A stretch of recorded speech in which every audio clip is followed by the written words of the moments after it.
Hey guys, my name is Shubham Kejriwal and today in this video, I would be talking to you guys about the Essential PH1 smartphone. So this smartphone was launched day before yesterday if I'm not wrong, and it was launched by Rubin, who is the co-founder of Android, and that is the exact reason for why this smartphone is gaining a lot of hype all over the market and all over the globe. In this video, I would be giving you guys my personal impressions and thoughts about the smartphone, and also would be trying to sum up all of the specifications that this smartphone has to offer. We would also talk about its price and release date here in India if and when it gets launched in the Indian market, which is highly speculative in my opinion. So yes, without any further ado, let's get started and talk about all of these essentials about this Essential PH1 smartphone. And yeah, that's basically it for this intro with that little pun. Let's get started.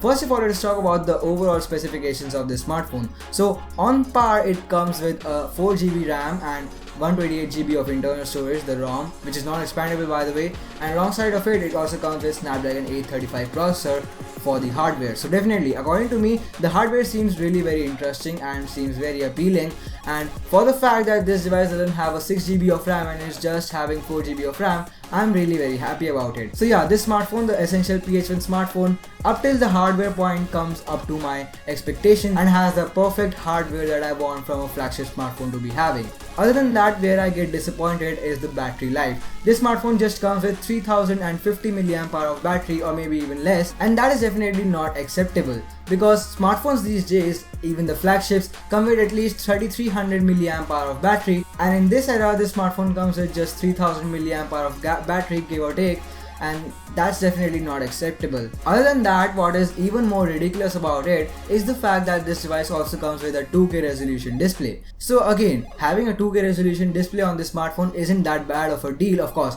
2K resolution displays are really very nice, so that is a good thing, but along with 3000 mAh of battery, I can definitely guarantee you that until and unless the company has figured out some really great battery optimization programs or something, this device is not gonna have a really good screen on time. So according to me, this device is not going to be a very battery friendly smartphone, and in case you do not charge your phone very often and travel a lot, I don't think that this smartphone would be very good for you in the first place by just taking a look at the specifications themselves. Well, another essential point this smartphone misses upon is the headphone jack.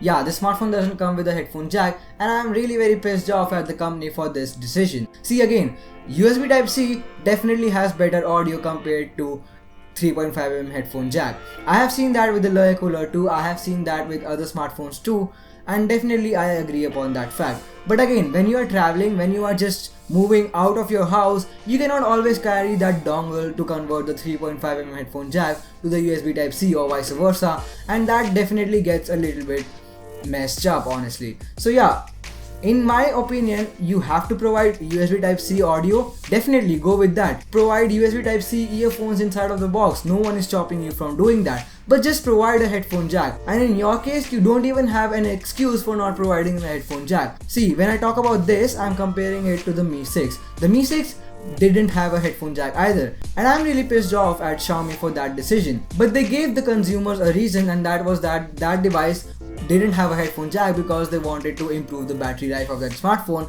which was already really very low. So again, reasonable excuse, but on this smartphone we have a 3000 mAh of battery. That is not going to take a lot of space. So definitely, according to me, in some way a headphone jack could have been easily, just placeable inside of the body of the smartphone with just 3000 mAh of battery and nothing much to spare. Well, coming to the front side of this device, things get really very interesting here. Again, the front of this smartphone will remind you a lot about the Mi Mix smartphone, and of course that is because of the display. But well, the biggest difference between the Mi Mix and this device's front panel is the fact that Mi Mix had a better placement of the front facing camera. Now this device has a front facing camera right into the display, and it is at the top middle of the device, and it is a really bad positioning according to me, because imagine it this way, like you are using your smartphone into complete darkness and you are just seeing the display, and upon that display you see that U kind of a thing at the top, which is a black screen, which is essentially your camera module, and that can be really very annoying under my opinion. Talking about the rear facing cameras, we have two rear facing cameras, and the rear facing cameras are some way related to the Huawei's Leica lenses, and this is approximately the same setup. Like, one is a monochromatic sensor and the other one is a normal colored sensor, and they just both mix up together to give one amazing looking photo as to what the company suggests. So yeah, we have laser autofocus and dual LED flash on the back alongside to complement the camera, and that is again a good thing to have alongside of it.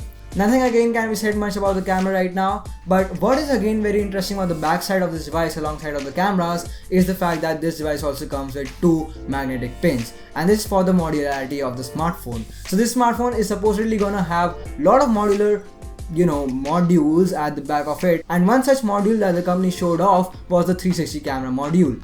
So right now we only have the 360 camera module for the smartphone, but hopefully manufacturers would show some interest into the modularity of the smartphone and would try to manufacture some modules for the smartphone which might turn out to be really very great for the consumer's benefit. And well, finally talking about the release date and price tag of its launch here in India, first of all, I am really very skeptical about it being launched in India in the first place, because right now it has been announced in the US market, so we can expect this smartphone to be coming in the US market and in the hands of the consumers somewhere about a few months later. And if it even makes here to India, I cannot expect this smartphone to be coming at least until later this year. So we can expect this smartphone to launch somewhere around the November or December of 2017, and that is a long time from right now. So we can just speculate about this smartphone right now and we can just discuss about it, just take a look at other fellows in the US talking about that smartphone.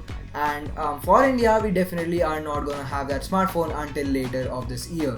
Talking about the price tag, I am hoping that this device would come somewhere around the 50,000 Indian rupees price point, because in the US itself this device starts at about $700 US, so that's somewhere around the 45,000 Indian rupees price tag.